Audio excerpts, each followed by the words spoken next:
할렐루야. 네, 주 안에서 우리 한 형제 자매된 우리 하늘빛 우리 교회 성도님들 또 만나 뵙게 돼서 반갑습니다. 너무 오랜만에 제가 또 여기 오기도 했지만 또 그동안에 하늘빛 우리 교회가 정말 많이 하나님 은혜로 성장하고 또 부흥하셔서 아마 초창기부터 계시던 분이 아니면 저를 아마 잘 모르실 것 같아서요.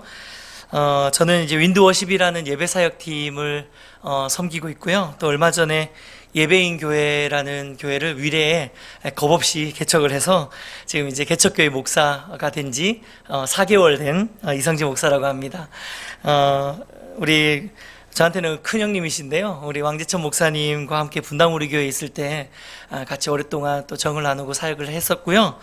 또 하늘빛 우리 교회는 제가 또 오랜 시간 또 사랑하고 또 교제하고 마음을 나눈 많은 동역자들이 또 여기서 또 사역을 하고 있는 교회라서 마치 이렇게 친척교회 오는 마음으로 오늘 오게 되었습니다. 사실 자주 오고 싶은 마음이 있는데 자주 안 불러주시더라고요. 네. 다른 교회는 몰라도 하늘빛 우리 교회는 저를 자주 불러주셔야 되거든요. 네, 왜냐하면 제가 이 교회에 지분이 좀 있습니다, 여러분. 네, 잘 모르시겠지만 이 하늘빛 우리 교회 이름 혹시 누가 지었는지 말씀하시던가요? 네, 제가 지었거든요. 네, 제가 왕 목사님, 행정 목사님일 때 옆자리에 앉아가지고 막 교회 이름을 고민하실 때 하늘빛 우리 교회 좋네, 하늘빛 우리 교회 사세요. 그러니까 그럴까? 이러시면서 지웠어요, 이거를. 이걸 오픈 안 하셨구나. 그러시면 안 되는데. 네. 저는 지금도 이 하늘빛 우리 교회라는 이름이 너무 예뻐서 이 교회가 부흥하는 줄 믿습니다. 네. 네. 아무튼 오늘 이렇게 저녁에 하나님께서 우리 가운데 이 교회 이름처럼 하늘의 문을 여시고 하나님의 말씀의 빛, 또 은혜의 빛, 생명의 빛을 우리 심령 가운데 가득히 부어주시는 귀하고 복된 마음 되기를 소망합니다. 네. 앞서 말씀드렸지만 저는 4개월 전에 새롭게 개척을 했어요. 사실 제가 1년 반 전에 심장을 열어서 이렇게 심장에 기계를 넣는, 판막을 넣는 아주 큰 수술을 하면서 거의 죽다가 살았어요. 그래서 제가 이제 카톡에 그 프로필 같은데 이렇게 이름도 지금 두 번째 삶 이렇게 쓰고 있는 것처럼 저는 지금 이제 1년 반 전에 수술 후에 두 번째 인생을 살고 있는 그런 과정 가운데 있습니다. 그래서 아직까지 수술을 하고 나서 이렇게 생각처럼 빨리 회복이 좀 덜 돼서 얼마 전까지만 해도 심장 기능이 일반인의 한 절반에 못 미치는 그런 기능을 하고 있어요. 보통 분들은 팍팍팍 이렇게 뛰는 거라면 저는 조금 여유롭게 뛴다고 생각하시면 됩니다. 근데 그렇다 보니까 이제 심장 기능이 뭐 정상이 아니다 보니까 이제 전체적으로 장기라든지 컨디션이라든지 이런 것들이 좀 정상인 같지는 않아요. 그래서 많이 피곤하기도 하고 또 금세 또 몸이 좀 어려워지기도 하고 그런 상황인데, 그런데 그야말로 이렇게 요양을 해도 지금 모자랄 판에 하나님이 올 초부터 계속 교회에 대한 마음을 주시는 거예요. 새로운 교회를 개척하는 것에 대해서.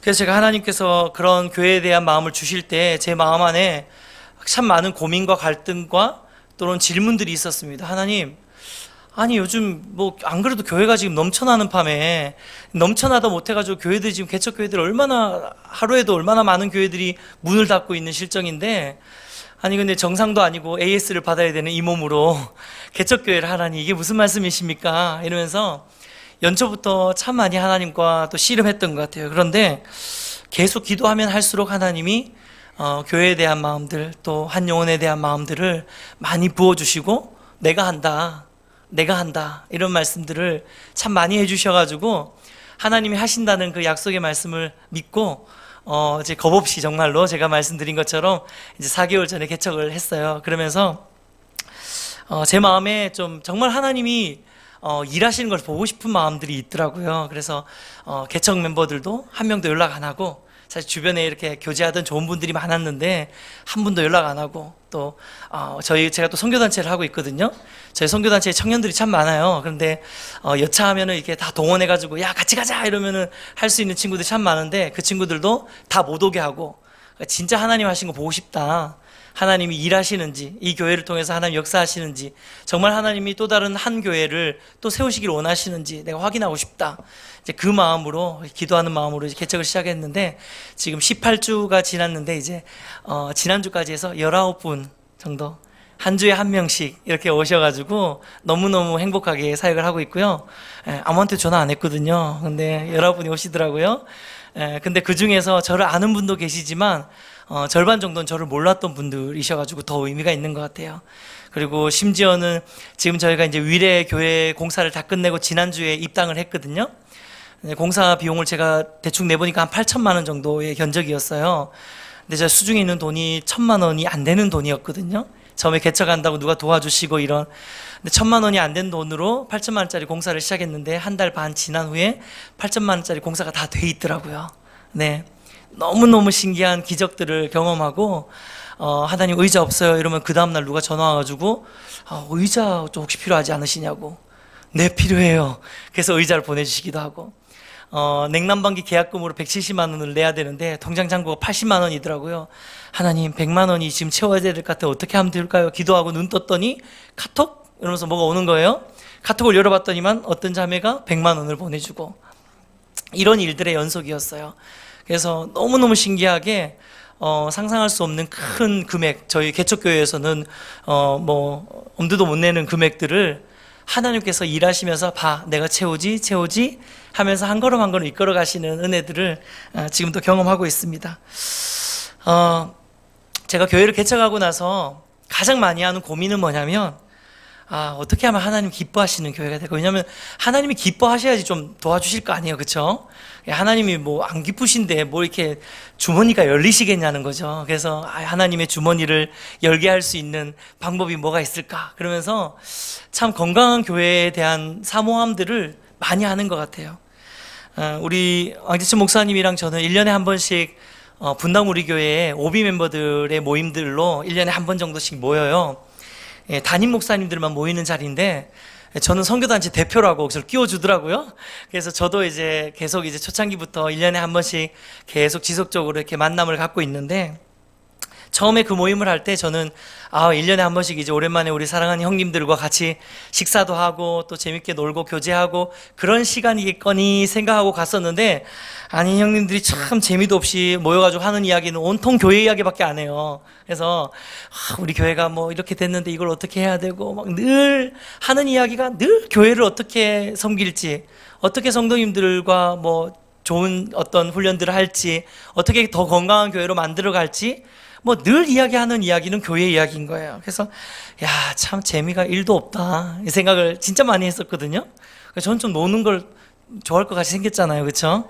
네, 노는 걸 좋아하는데 만날 때마다 교회 이야기를 해가지고 참 형님들 참 재미없네 이렇게 생각을 했었는데, 웃긴 게 제가 막상 개척교회 담임 목사가 되고 나니까 요즘 제 머릿속에 아침에 눈 떠서 잘 때까지 계속 머리 안에는 어떻게 하면 이 교회를 잘할 수 있을까?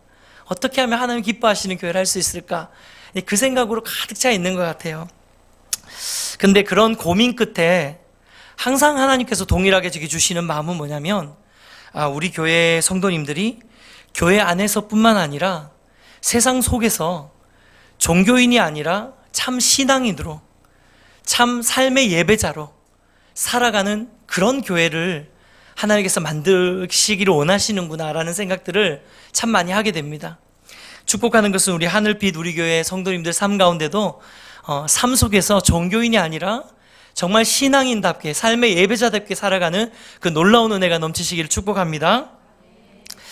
그런데 참 이게 쉬운 일은 아니죠. 굉장히 어렵습니다. 왜냐하면 세상이 결코 만만하지 않기 때문입니다. 제가 예전에 그 사석에서 어떤 집사님과 함께 좀 이런저런 이야기를 나눈 적이 있었는데, 그 집사님이 그런 이야기를 하시더라고요. 굉장히 어려운 시기를 걸어가고 있는 분이셨거든요. 목사님, 저는 요즘 교회에 가는 게 너무 힘들어요. 말씀 듣는 게 너무 힘들어요. 그러시더라고요. 그래서 아니 집사님 왜 그러세요? 요즘 같을 때 더 하나님 붙드셔야죠. 이제 어려울 때 더 기도하고 하나님께 붙드셔야죠 라고 이 말씀드리니까 이분이 뭐라고 하시냐면요, 목사님, 많은 목사님들이 강대상에 올라가서 이야기를 하면서 세상을 너무 만만한 것처럼 이야기를 하시는 것 같아요. 이렇게 전곡을 탁 찌르시는 이야기를 하시는 거예요. 목사님, 저는 삶이 너무 힘들어요. 근데 교회만 가면 목사님들은 우리 세상 뭐 이길 수 있다, 막 우리 밥이다 막 이러고 세상이 엄청 만만한 것처럼 막 이렇게 고래고래 막 선포하신단 말이에요. 근데 그 선포를 듣고 있을 때는 뭔가 그런 것 같아요. 그렇지, 나도 세상을 이길 수 있을 것 같아. 맞아, 세상은 내 밥이야. 이러고 나서 교회 문방만 나가면 여전히 해결되지 않는 삶의 무게들과 좌절들과 아픔들과 감당해야 되는 높은 장벽이 너무 높게 보인다는 거예요. 내가 주를 의뢰함으로 적군을 향해 달리며 내 하나님을 의지함으로 담을 뛰어넘나이다. 이 고백 우리 진짜 많이 하잖아요. 근데 적군을 향해 못 달려갈 것 같은 거예요. 담을 못 뛰어넘을 것 같은 거예요. 이게 실제로 성도님들이 삶의 자리에서 느끼는 좀 패배감, 좌절감, 이런 마음이 아닐까라는 생각을 조심스럽게 해봤습니다. 그러면서 저도 목사였기 때문에 내가 너무 좀 생각 없이 가볍게, 물론 그게 진리지만, 물론 그것이 진리입니다. 하나님 안에서 우린 세상을 능히 이길 수 있습니다. 그럼에도 불구하고 이게 너무 가볍게 선포될 수 없는 메시지라는 것을 참 이분의 대화를 통해서 좀 경험하게 됐어요. 세상을 사는 성도님들이 정말 쉽지 않구나. 우리가 교회 안에서 보는 모습들과 여기서는 다 막 밝고 또 은혜롭게 이렇게 하시지만 막상 이제 세상 밖으로 나갔을 때 이 싸움 가운데 홀로 내버려졌을 때 그분들이 느끼는 그런 아픔과 좌절과 무게감은 우리가 생각하는 것보다 훨씬 더 깊구나라는 것을 참 많이 생각하게 됐습니다. 그럼에도 불구하고 우리는 이 밤에 우리가 이 예배의 자리에 나온 것은 하나님이 우리의 힘이시고 주님만이 우리의 소망이 되시는 줄 믿습니다. 네. 그런 의미에서 저는 오늘 본문 말씀 마태복음 14장 말씀을 통해서 정말 이 만만치 않는 세상 속에서 우리가 그리스도인답게 살아갈 수 있는 그런 삶의 예배자가 되기 위해서 우리가 반드시 붙들어야 되는 이 영적 무기 세 가지를 오늘 마태복음 14장 말씀을 통해서 함께 좀 살펴보기를 원합니다. 첫 번째로요, 세상 속에서 그리스도인으로 살기 위해 필요한 첫 번째 영적 무기는 따라하겠습니다. 참된 평안. 27절 말씀 함께 읽어볼까요? 같이 읽겠습니다. 시작.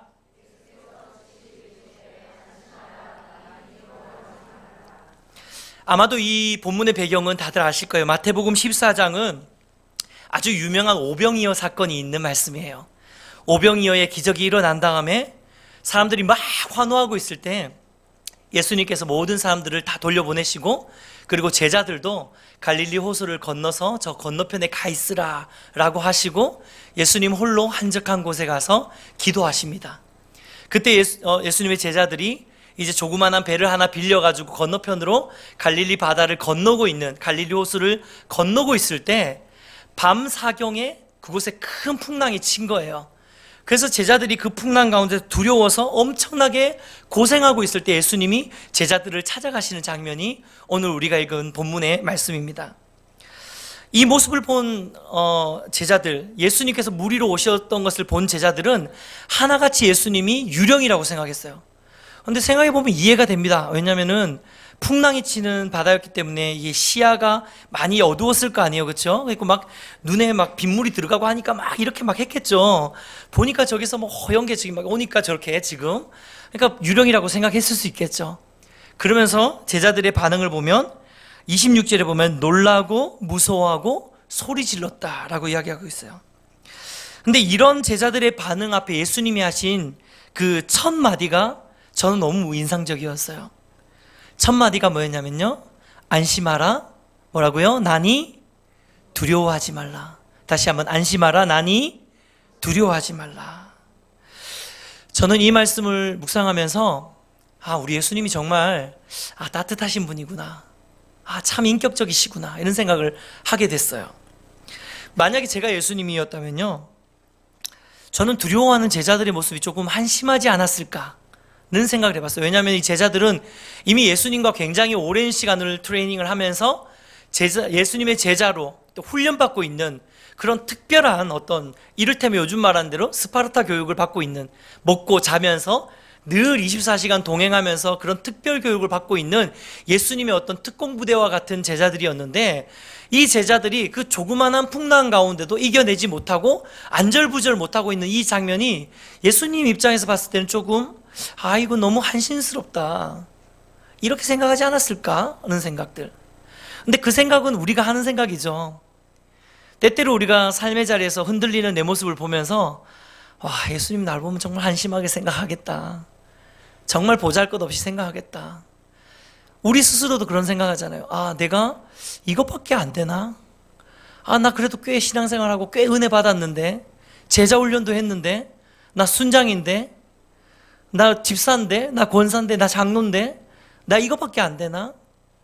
그런 좌절감이 충분히 들지 않았을까요? 그리고 예수님 입장에서도 그런 모습이 답답하지 않았을까라는 생각들을 좀 해봅니다. 그런데 오늘 본문에서 예수님 모습은 전혀 다른 모습이에요. 저 같으면 이랬을 것 같아요. 야, 내가 지금 니네들 이렇게 키웠냐? 내가 이렇게 약하게 키웠어? 야, 안 되겠어. 자, 보따리 싸. 전원 입수. 선착순 6명 건너편으로 집합. 이런 거 있잖아요. 그렇게 해가지고 막 다 헤엄쳐와. 이런 식으로 더 빡세게 훈련을 시키지 않았을까? 막 호통치지 않았을까? 근데 예수님 그러지 않았다는 거예요. 예수님은 제자들의 약한 모습을 보면서 책망하지 않고 먼저 안심시켜 주십니다. 먼저 평안을 회복시켜 주시는 거죠. 두려워하지 말라. 할렐루야. 우리 주님은 이런 분이신 줄 믿습니다. 우리 삶 가운데도 우리가 때때로 안절부절 못할 때가 너무 많이 있죠. 살아가면서. 왜냐하면 세상이 만만치 않으니까. 그런데 그때마다 하나님이 우리를 책망하시는 게 아니라 혹시 책망하시더라도 혹시 우리에게 다시 도전하고 다시 우리에게 일으키시고 또 정신 번쩍 들게 가끔씩은 혼내실 때도 있지만 더 먼저 예수님이 하시는 것은 우리 안에 평강을 회복시켜 주시는 것인 줄 믿습니다. 두려워하지 말라라고 말씀하시는 하나님을 우리가 만나게 될 것인 줄 믿습니다. 특별히 성경에서 보면요, 이 두려워하지 말라라는 말을 제가 검색해 보니까 이게 몇 번이나 나오는지 혹시 아세요? 성경에 두려워하지 말라라는 말이 366번 나온대요. 저는 366번이라는 숫자가 참 재밌더라고요. 왜냐하면 이 숫자를 보면서 이거 하나님이 정말 우리 한국 교회를 너무 사랑하시는구나. 왜냐하면 1년이 며칠이에요? 365일이죠. 그럼 365번 하면은 매일매일 평안하라, 두려워 말라, 매일매일 우리 두려워 말라는 하나님의 메시지를 받을 수 있잖아요. 근데 왜 366번일까요? 5년에 한 번씩 오는 윤달이 있잖아요. 그렇죠? 네. 윤달까지 계산해가지고 366번 넉넉하게, 네, 매일매일 오늘도 두려워 말라, 내일도 두려워 말라, 모레도 두려워 말라. 네가 살아가는 인생 하루하루 가운데 매일매일 두려워하지 말라. 네. 할렐루야. 네. 왜 이런 요즘 가수 자이언티라고 요즘 가수 중에 예전에 그런 노래를 하나 부른 적이 있거든요. 뭐 정확하게 제 가사를 모르겠는데 뭐 그럴 땐 이 노래를 뭐 초콜릿처럼 꺼내 먹어 이런 거 있잖아요. 잘 모르는데 아무튼 그 얼핏 들었어요. 그것처럼 정말 우리가 필요할 때 하나님께서 우리가 두려울 때 하나님의 안심하라, 내니 두려워 말라 이 말씀을 꺼내 먹는 거예요. 매일매일. 그러면서 하나님께서 우리 삶 가운데서 단 하루도 우리가 두려움 가운데 빠져서 허우적거리기를 원하지 않는 분이시라는 사실. 할렐루야. 네, 우리 하나님 그런 분이신 줄 믿습니다. 네. 그래서 이 유대인들은 매일매일 만날 때마다 이렇게 인사를 하죠. 샬롬이라고. 네. 이렇게 샬롬 이렇게 하거든요. 샬롬이라는 뜻이 뭐죠? 평안하라 라는 뜻이죠. 매일매일 하나님의 평강을 선포해 주는 것입니다. 여러분 그러한 삶이 여러분의 삶 되시기를 축복합니다. 네, 그런 의미에서 우리 옆에 분에게 이렇게 한번 샬롬 이렇게 한번 할까요? 네. 네. 맞습니다. 네. 하나님은 우리 삶의 문제들 앞에 우리가 날마다 두려워하고 좌절하고 낭망하는 것이 아니라 하나님으로 인해서 안심하고 두려워하지 않는 그런 삶의 예배자 되기를 원하시는 줄 믿습니다. 특별히 오늘 본문의 27절과 31절 말씀 한번 읽어봤으면 좋겠는데요. 27절과 31절 말씀에 다 읽지는 않아도요, 저기에 제가 친절하게 빨간색으로 표시해 놓은 글이 있죠. 공통적으로 반복되는 단어가 있습니다. 뭐죠? 즉시라는 겁니다. 저는 이걸 보면서 예수님이 정말 우리가 잠깐도 두려움 가운데 빠져 있는 것을 원하지 않는구나, 그것을 원하시는 분이 아니구나라는 생각을 하게 됐어요. 두려움 가운데 있는 것을 정말 원하지 않으시는 분이시구나. 아멘입니까? 아멘. 하나님, 예수님 생각해 보면요, 그날 그 풍랑치는 바다 가운데서 예수님 뭐 하신다고 그 물 위를 걸어오셨을까? 이런 생각도 좀 해보게 되었어요. 예수님 왜 물 위를 걸어오셨을까요? 심심해서? 아니면 뭔가 좀 스펙타클하게 나타나고 싶어서? 제자들에게? 저는 예수님께서 물 위로 걸어오신 게 예수님의 신성을 나타내려고 걸어오신 거 아니라고 생각해요. 저는 예수님께서 물 위를, 그 풍랑치는 바다에서 물 위를 걸어오신 이유가 저기에 있다고 봅니다. 즉시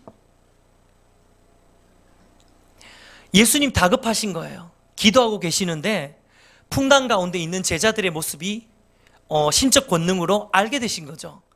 그러니까 두려워하고 있는 제자들이 그 두려움 가운데 있는 제자 안쓰러우신 거예요. 아유, 내 새끼들이 저렇게 고생하고 있구나. 아유, 내 사랑하는 제자들이 저렇게 저 풍랑 가운데서 저렇게 애먹고 있구나. 아유, 내가 빨리 가서 평안을 선포해줘야지. 빨리 가서 도와줘야지. 예수님이 할 수 있는 가장 빨리 그 제자들에게 도달할 수 있는 방법이 뭐였을까요? 물 위를 걸어오신 거였겠죠. 저는 상상해 보건대 예수님이 아마 물 위를 그냥 걷지는 않으셨을 것 같아요. 되게 분주하게 빨리 서둘러서 제자들에 가기 위해서 막 이렇게 걸어가시지 않았을까. 성경에 기록되어 있지만 그런 거룩한 상상을 한번 해봅니다. 그러면 얼마나 위로가 되는지 몰라요. 우리가 앞서도 말씀드렸지만 우리가 사는 세상이 참 쉽지 않잖아요.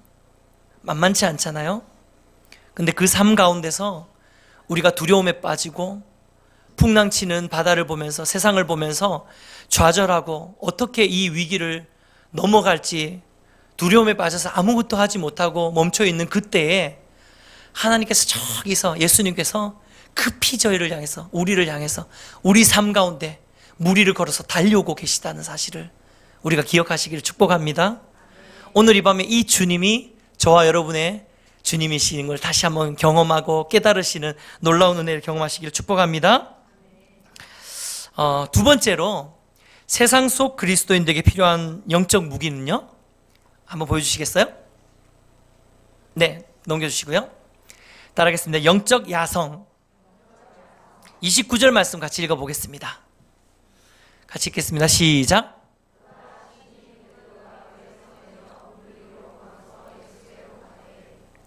오라 하시니 베드로가 배에서 내려 물 위로 걸어서 예수께로 가되.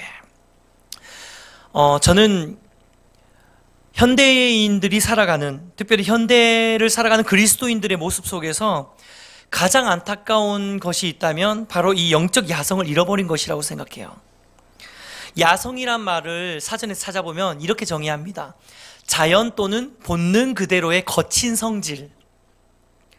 영적 야성이라 그런다면은 하나님께서 영적으로 우리에게 처음에 우리를 만드실 때 영적으로 부여해 주신 그 본연의 성질을 말하는 게 영적 야성이겠죠. 창세기 1장 28절 한번 읽어보겠습니다. 시작. 하나님이 그들에게 이르시되 생육하고 번성하여 땅에 충만하라. 땅을 정복하라. 바다의 물고기와 하늘의 새와 땅에 움직이는 모든 생물을 다스리라 하시니라.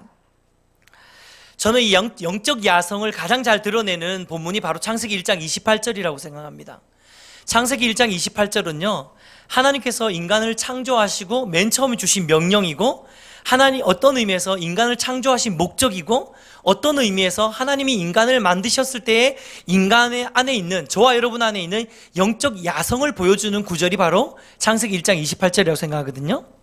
근데 이 구절을 자세히 보면요, 하나님께서 우리를 창조하셨을 때 하나님의 관심이 에덴 동산이 아니라 에덴 동산 밖의 땅이었음을 알게 됩니다. 보면요, 하나님께서 그들에게 복을 주시고 그들에게 생육하고 번성하여서 에덴 동산 안에서 잘 먹고 잘 살아라 라고 이야기하신 게 아니라는 거예요. 하나님이 우리를 이 땅 가운데 보내시고 이 세상 가운데 보내신 이유는 뭐냐면, 니네가 이 세상의 에덴 동산 안에 머물면서 이 세상, 이 에덴 동산 안에 잘 먹고 잘 살아라가 아니라 이 에덴 동산 바깥 세상 가운데 생육하고 번성하여 다스려라는 것이 하나님의 명령이고 하나님의 뜻이고 하나님이 우리 인간에게 부여해 주신 목적이었다는 거예요. 그런데 쉽게 말하자면 우리가 생육하고 번성해서 온 땅 가운데, 온 나라 가운데 에덴을 만드는 겁니다. 성경을 자세히 보면요, 하나님께서 에덴 동산을 창조하셨는데 이 에덴 동산이 온 지구가 다 에덴 동산이 아니었음을 알 수 있어요. 왜냐하면 아담과 하와가 범죄했을 때 에덴 동산 바깥으로 쫓겨나는, 에덴 동산의 경계 밖으로 쫓겨나는 이야기들을 우리가 알고 있잖아요. 그렇다면 에덴 동산이 특정한 한 지역이었다는 뜻이에요. 온 천지 만물이 다 에덴 동산이 아니었어요. 특정한 지역을 하나님 에덴으로 만드시고 저와 여러분을 이 에덴에 보내신 이유는 뭐냐면 이 에덴 안에만 머물러 있으라는 것이 아니라 아담과 하와와 또 그 후손인 인간들을 통해서 날마다 생육하고 번성해서 하나님의 통치와 다스림이 있는 이 에덴을 더 확장하고 확장하기를 원하시는 것이 하나님의 의도였다는 거예요. 요즘 말로는 우리가 이 교회 안에서만 머물러 있는 것이 아니라 정말 우리가 목표를 가지고 나아가야 되고 또 우리가 그곳에서 예배해야 되는 곳은 어디냐면 교회가 아니라 어디라고요? 세상이라는 말입니다. 할렐루야. 여기가 에덴 동산이라면 하나님이 이 교회 안에서 그래 여기서 행복하고 여기서 예배 잘 드리고 여기서 은혜 받아라가 아니라 하나님이 저와 여러분을 그리스도인으로 선택하시고 하나님의 자녀로 선택하시고 우리를 이 땅 가운데 심으시고 우리 이 땅 안에 보내신 이유는 뭐냐면 이 온 땅 가운데 하나님의 복음 들고 하나님의 나라를 이루면서 온 땅을 에덴 동산으로 만들어내는 그 사명을 저와 여러분에게 주셨다는 거예요. 이 일을 위해서 우리에게 필요한 것이 다름이 아니라 영적 야성이라고 저는 믿습니다. 그런데 이 복음을 향한 영적 야성, 하나님의 나라를 향한 이 영적 야성을 지금의 한국교회가 너무 많이 잃어버리고 있다는 거예요. 더 이상 전도하는 교회들 찾기도 너무 어렵고 세상을 향해서 빛과 소금으로 정말 그 영향력을 드러내는 교회들 찾는 것도 너무 쉽지 않은 일입니다. 점점점 교회는 힘을 잃어가고요. 점점점 성도들은 힘을 잃어가고 그래서 세상은 교회를 우습게 보고 세상은 성도를 우습게 보고 힘을 잃어버린 거예요. 저는 그 이유가 영적 야성을 잃어버린 교회의 본질, 성도의 본질 안에 있다고 믿습니다. 그럼 왜 이렇게 우리가 영적 야성을 잃어버린 걸까요? 언제부터 우리가 하나님 우리에게 허락하신 이 세상을 향해서 믿음을 가지고 도전하고 하나님의 나라를 세상 가운데 선포하고 그리고 정복하고 다스리고 통치하고 하나님의 임재가 있는 것들을 선포하고 흘려보내는 그 일들을 감당하려고 우리를 보내셨는데 언제부턴가 우리가 그 일을 하지 않고 내 삶, 내 자녀, 내 직장, 내 가정, 우리 교회 다 이런 울타리 안에 머물러 있으면서 야성을 잃어버린 것일까요? 저는 그것이 우리 삶이 주는 안정감 안에 우리가 머물러 버렸기 때문이라고 믿습니다. 우리가 어느 순간인가부터 너무 우리 삶이 주는 그 안정감에 우리의 삶의 목표를 두고 거기에 포커스를 맞추면서 살아갈 때가 너무 많았다는 거죠. 내 물질, 내 직장, 내 건강, 내 꿈, 내 자녀, 내 안에 있는 이 조망만한 손에 들어오는 이 작은 것들을 움켜쥐고 이것이 우리 인생의 전부인 것처럼, 이것이 우리 인생의 행복인 것처럼, 이것을 잘하는 것이 우리 인생의 사명인 것처럼, 물론 우리에게 맡겨주신 재정을 잘 관리하는 것, 우리에게 맡겨주신 건강, 우리에게 맡겨주신 자녀, 우리에게 맡겨주신 일, 직장, 그것들을 잘 관리하는 것도 분명한 하나님의 소명이 맞습니다. 그렇지만 더욱 본질적인 것은요, 우린 이 땅 가운데서 그냥 내 꿈, 내 직장, 내 건강, 내 자녀, 내 것을 가지고 여기 안에만 살라고 하나님 주신 존재가 아니라는 거예요. 우리의 정체성은 세상 밖인 줄 믿습니다. 이웃에 있는 줄 믿습니다. 그래서 그곳을 향해서 나아갈 때 하나님께서 먼저 그의 나라와 그의 의를 구할 때 모든 것 더하신다는 말씀처럼 우리가 이 땅을 향해 하나님 나라를 바라보고 복음의 나라를 바라보고 하나님의 복음을 선포하고 세상 가운데 영적 야성을 가지고 도전하고 복음으로 도전하고 돌파해내고 하는 그 일들을 교회가 감당할 때, 그 일들을 성도가 감당할 때 하나님께서 그 교회를, 그 성도를 사용하시고 또 그 교회와 그 성도의 삶을 축복하시고 기름 부어주시고 아담과 하와처럼 복의 근원으로 삼아 주신다는 거예요. 근데 우리가 그런 야성을 잃어버렸기 때문에 언제부턴가 우리의 포커스가 바뀌어져 버린 거예요. 마치 이것은 이 제자들이 그 풍랑치는 바다 한가운데서 이 조그만한 고기잡이 배일 거 아니에요? 그 갈릴리 호수에 있는 배가 딱 한 진짜 10명, 12명, 15명 이렇게 들어가는 배들이거든요. 이 풍랑치는 바다 가운데서 담대함으로 도전하지 못하고 그 배 안에서 머물러 가지고 아무것도 못하고 그냥 이 배가 나의 전부인 것처럼 그거 붙들고 그냥 이렇게 살고 있는 것처럼 우리 안에 있는 조그만한 그 영향력, 조그만한 물질, 조그만한 건강, 조그만한 것들, 이거 가지고 이게 다인 것처럼 그렇게 세상을 살아가고 있지는 않는가라는 것, 우리가 돌아보아야 되는 줄 믿습니다. 사랑하는 여러분, 오늘 이 밤에 이 말씀 앞에서 우리가 다시 한번 도전하는 것은 일어나서 담대히 세상 가운데로, 담대히 배 밖으로 나아갈 수 있는 그런 용기와 그런 결단이 우리 가운데 회복되시기를 축복해 드립니다. 네. 왜 우리가 그런 영적 야성을 낼 수 있습니까? 왜 우리가 세상을 향해 도전할 수 있습니까? 왜 우리가 세상이 만만하지 않지만 그래도 좌절하지 않고 만만하지 않는 세상 때문에 나룻배 안에만, 고기잡이 배 안에만 머물러 있는 것이 아니라 그럼에도 불구하고 우리가 담대하게 그 세상 향해 나아가고 도전할 수 있는 이유가 어디에 있습니까? 오늘 본문 말씀 자세히 보시면요, 예수님이 있는 위치가 저는 의미가 있다고 생각이 들어요. 오늘 이 풍랑치는 바다 한가운데서 예수님이 제자들의 안정감이었던 배에 계십니까? 아니면은 풍랑치는 바다 한가운데 계셨습니까? 바다 한가운데 계셨죠. 저는 우리 삶 가운데 안전해 보이는 배라고 할지라도 그곳에 예수 그리스도가 계시지 않는다면 그것은 결코 안전한 곳이 아님을 여러분 꼭 기억하시길 축복합니다. 풍랑치는 바다라고 할지라도 그곳에 예수 그리스도가 계신다면 우리가 그곳으로 나아가야 되는 존재임을 믿으시길 축복합니다.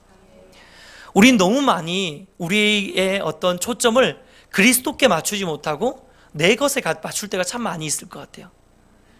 그러다 보니까 살아가면서 하나님께서 원하시는 곳, 하나님께서 가기를 바라시는 곳, 하나님께서 서 있기를 원하는 그곳이 아니라 내 생각과 내 방법과 내가 생각하고 내가 가지고 있었던 것들을 다 쏟아내서 거기서 나오는 결과로 아, 내가 여기 있어야 되겠구나, 내가 저길 가야 되겠구나 라는 것을 흔히 결정하기 쉽다는 거예요. 근데 그리스도인은 그런 존재가 아니에요. 그렇게 사는 존재가 아닙니다. 그리스도인들은 예수와 함께 동행하며 살아갈 때 가장 안정적인 존재가 되는 줄 믿습니다. 네. 우리의 안정감이 배에 있지 않습니다, 여러분. 우리의 안정감은 예수 그리스도 안에 있는 줄 믿으시길 축복합니다. 제가 이 설교를 준비하면서 이 찬양이 생각이 나더라고요. 높은 산이 거친 들이 초막이나 궁궐이나 내 주 예수 모신 곳이 그 어디나 하늘나라. 할렐루야. 높은 산이나 거친 들이나 초막이나 궁궐이나 우리는 우리의 어떤 상황에 의해서 살아가는 존재가 아니라 우리는 상태에 의해서 사는 존재라는 사실을 여러분 기억하셔야 됩니다. 우리가 어떤 상황에 처해져 있는 것이 우리의 안정감이 될 수 없습니다. 우리가 궁궐에 거한다고 그것이 우리의 안정감이 될 수 있습니까? 아닙니다. 우리가 높은 산에 올라갔다고 우리가 제법 괜찮은 사람처럼 되어 보이는 것 같습니까? 아닙니다. 우리는 우리가 처해져 있는 상황이 결코 우리의 안정감이 될 수 없고요. 우리는 예수 그리스도와 동행하고 예수 그리스도 안에 있는 그 영적인 상태가 우리의 안정감이 되는 줄 믿습니다. 예. 주님과 함께 동행하는 그 삶의 놀라운 능력을 여러분 오늘 이 밤에 꼭 붙드시고 그 능력 안에서 경험할 수 있는 영적인 야성으로 우리가 다시 한번 세상을 향해 도전해 보시기를 다시 한번 축복해 드립니다. 아멘. 그래서 축복하는 것은 하늘빛 우리 교회가 정말 영적 야성이 한 분 한 분 성도님들 가운데 회복되어져서 이 시대 가운데 정말 무서운 교회가 되시기를 축복해 드립니다. 시시한 교회가 아니라 우스운 교회가 아니라 무섭고 두려운 교회, 경외감이 드는 교회로 거듭나시고 여러분의 삶도 경외감이 드는 성도가 되시기를 축복해 드립니다. 여러분은 알고 있는 분, 여러분이 그리스도인이라는 것을 알고 있는 분들이 여러분의 삶을 볼 때 두려워야 됩니다. 와, 저 사람 보니까 진짜 무섭다. 진짜 하나님 계신가 보다. 그게 우리 삶이 증인이 되는 삶이 아니겠습니까? 그렇죠? 네. 이러한 삶으로 다시 한번 회복되시기를 축복해 드립니다. 우리 마지막입니다. 세상 속 그리스도인에게 필요한 마지막 무기 같이 읽겠습니다. 시작. 네, 온전한 믿음. 31절 말씀 읽겠습니다. 시작.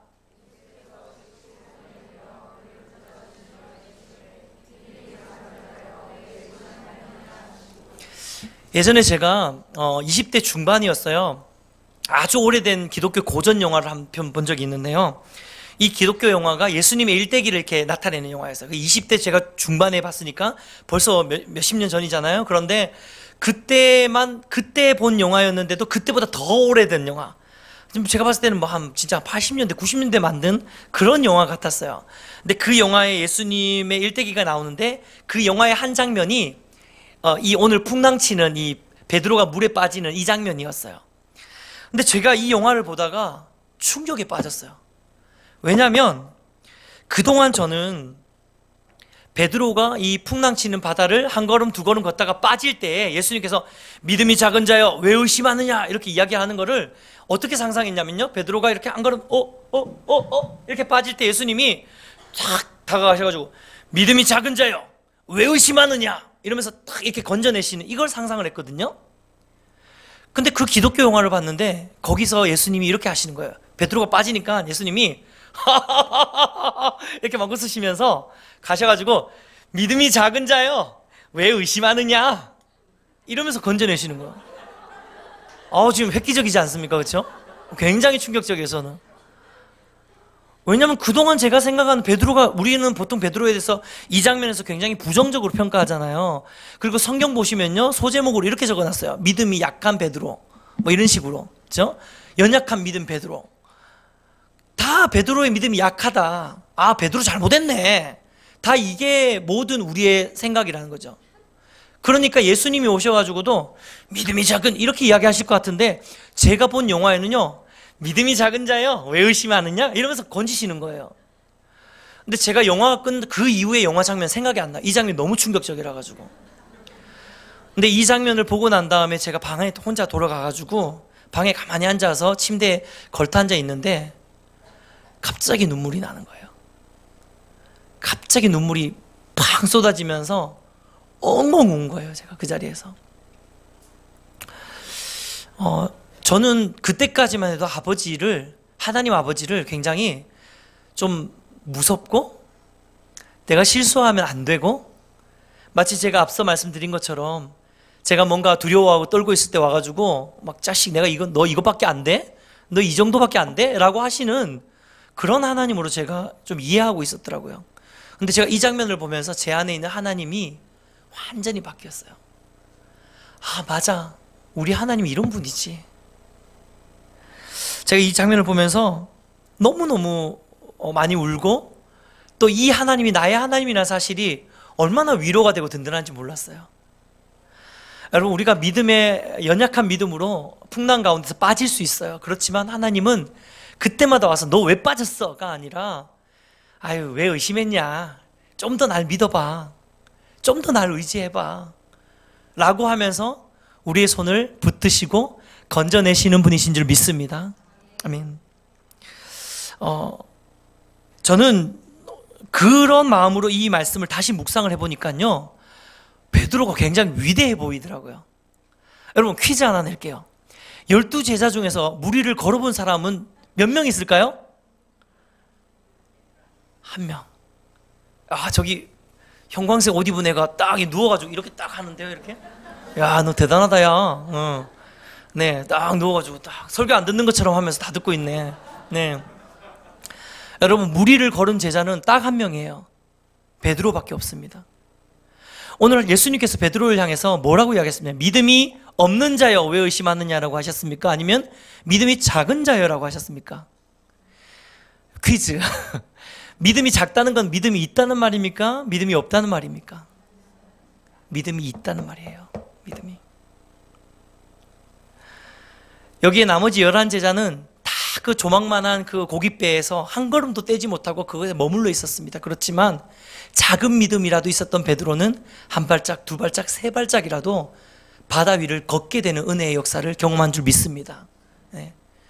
근데 아쉬운 건 뭐냐면 베드로에게 필요했던 거는 오늘 말씀드린 것처럼 온전한 믿음이었어요. 더 하나님을 신뢰하는 믿음. 마지막으로 축복해 드리는 것은 우리는 베드로의 연약한 믿음을 보면서 베드로 연약하네 라고 하지만 정작 우리 삶을 보면은 한 발짝도 못 딛는 것 같은 그런 아예 없는 믿음과 같은 때가 너무 많잖아요. 믿음이 없는 사람처럼 살아갈 때가 너무 많잖아요. 축복해 드린 건 오늘 이 밤에 우리가 다시 한번 온전한 믿음이 회복되시기를 축복해 드립니다. 그리고 그 믿음을 가지고 한 걸음, 두 걸음, 세 걸음 걸어서 결국에는 우리 주 예수 그리스도가 계시는 그 세상의 한가운데서 주님의 얼굴을 만나고 주님의 손을 붙들고, 주님, 제가 이 세상 가운데 도전하며 믿음으로, 온전한 믿음으로 걸었습니다. 그래서 주님께로 왔습니다라고 이야기할 수 있는 우리 모든 성도님 되시기를 축복해 드립니다. 말씀을 맺으면서 제 이야기 하나를 하고 말씀을 맺을까 합니다. 저는 어릴 때 엄청 시골에서 자랐어요. 저희 아버님이 시골교회 목사님이셨거든요. 그래서 제가 보면 엄청 좀 도시적으로 생겼잖아요. 근데 제가 완전 깡촌 출신이에요. 하루에 막 버스 한 대 들어오고 한 대 나가고 이런. 그리고 제가 저 때는 이제 국민학교였는데 산을 막 2개를 넘어야 되고 막 냇가를 2개를 건너고 막 이렇게 해야 되는. 근데 다 이렇게 막 보찜지고 갔던 것처럼 그렇게 쳐다보시지 않아도 됩니다. 네, 그래서 책가방 메고 다녔어요, 저도. 그래서 그렇게 막 깊은 산골 시골 마을에서 제가 살았었거든요. 그러다 보니까 한 번씩 이렇게 비가 오면 이 냇가가 이렇게 범람을 해가지고 저희가 저런 식으로 건너지 못하는, 그 저희가 다리가 아니고 약간 이렇게 뭐 이렇게 길같이 이렇게 만들어 놓은 낮은 다리 같은 거였어요. 그래서 비가 좀 많이 오면 내가 범람을 해가지고 이게 다 가려지니까 어디가 내고 어디가 다리인지 구분이 안 되는. 그래서 비가 오면 항상 이렇게 홍수 때마다 여름에 장마 기간 이럴 때는 동네 마을에 있는 어른들, 청년들 이런 분들이 오셔가지고 건너편에서부터 건너와서 저희들 한 명씩 들쳐업고 저희 마을로 이렇게 돌아가곤 했어요. 근데 저는 어릴 때부터 이렇게 겁이 되게 많았거든요. 지금도 눈이 크잖아요. 그래서 겁이 많았어요. 그래서 한 명 한 명 이렇게 들쳐매고 건너가는데 제가 겁이 많아서 못 건너가겠더라고요. 계속 맨 마지막까지 있었어요. 그런데 제 차례가 이제 왔는데 이제 가야 되는데 못 건너가고 있는데 저기 멀리서 누군가가 이렇게 막 오는 거예요. 누구였을까요? 제 아버지. 예. 저희 아버지가 오셔서 건너편에서 다리를 이렇게 걷어주시면서 한 걸음 한 걸음 좀 해주시겠어요? 한 걸음 한 걸음 이렇게 건너오시더라고요. 건너오시는데 그러고 나서 저한테로 탁 다가와서 제 앞에서 팔을 이렇게 하셨어요. 제가 거기에 안겼을까요? 안 안겼을까요? 안겼죠. 저희 아버님은 일찍 돌아가셨어요. 비교적 안타깝게 빨리 소천하셨는데 아버지가 돌아가시고 굉장히 오랜 시간이 지났는데 항상 아버지를 생각하면 가장 먼저 떠오르는 장면 중에 한 장면이 그때 그 장면이었던 것 같아요.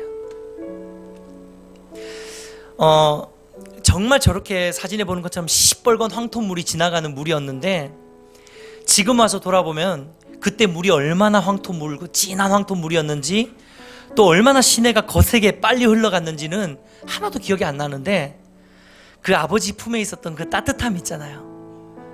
그리고 아버지의 이 셔츠의 그 느낌들, 셔츠에 이렇게 고개를 부볐던 그 느낌들, 그런 느낌들은 수십 년이 지난 지금에도 여전히 제 마음 가운데 남아 있습니다.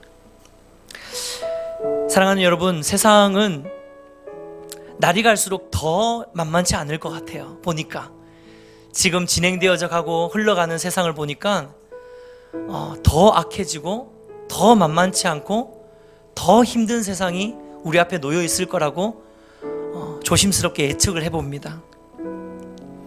세상의 풍랑은 우리 삶 가운데 날마다 더 거세질 거예요. 믿음의 걸음을 걷기는 더 힘들어질 것입니다.